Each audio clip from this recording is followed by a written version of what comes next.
Add your debit card to Apple Pay or Google Pay in just a few minutes.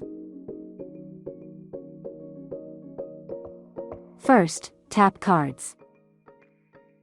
Then, tap Add to Apple Pay or Google Pay. Select Debit or Credit Card, and follow the on-screen instructions to continue setting up your card. Scan your card to add your card details or enter them manually. Double-check your name and card number are entered correctly.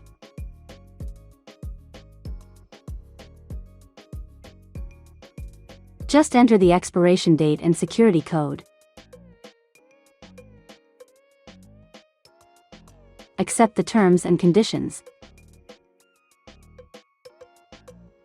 Then send the code by text or email to verify your card.